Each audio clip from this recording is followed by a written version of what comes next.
In our last segment, we sat down with creative director of that game company, Jenova Chen. Now it's time to get a little bit more techie. We now welcome John Edwards, lead programmer of Flower, who's here to talk a little bit about the awesome tech that went into the game.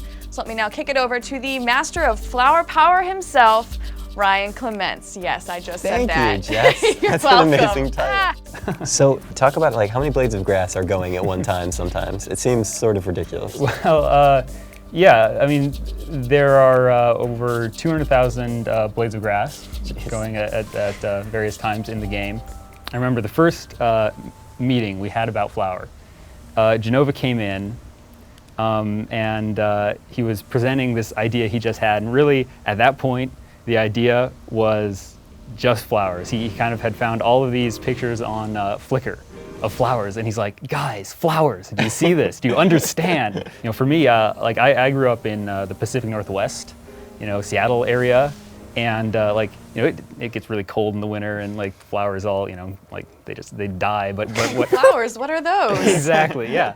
But we do have, you know, we do have a lot of nature up there though, you know, a lot of grass, and you know, so for me, that's what was sort of resonating, and so it's sort of very early on, like one of my obsessions was, you know, okay, well, this game about flowers, well, really what it needs is grass. Like that's nature to me. And so we were just like, you know, just jamming on this problem. How do we get this grass working? And as a joke, we're like, well, you know, this is the PlayStation 3, you know, why don't we just render every single blade of grass, you know? And we were just sort of saying that. As a joke. Yeah, you know, we're like, oh, that's ridiculous, that's silly, nothing's powerful enough to do that.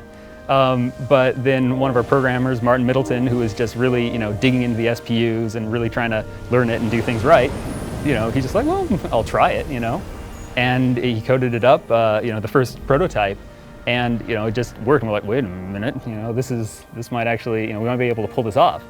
You know, and so yeah, it sort of just really did arise out of this like joke we were having. It's like, okay, well, this is the way we can do it, you know, on the PlayStation 3, if we're actually you know, focusing on doing it right, then, you know, you can pull off 200,000 blades of grass. So the credits, the interactive credits at the end in the picture frame, just kind of like, you know what, let's just do it for doing its sake, or there's secrets in there, or what's, you know?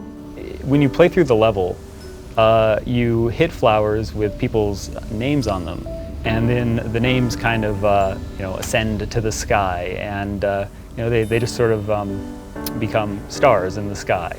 And yeah, we thought that was a nice little, you know, way of symbolizing how we appreciated everyone who worked on the game. You're immortalizing all their hard work. Yeah. There you go. I cannot tell you how excited I was for this game. You know, I have major hopes to see what you guys come out with in the future. So for you at home, Flower is now available at PSN, and you guys should definitely check it out.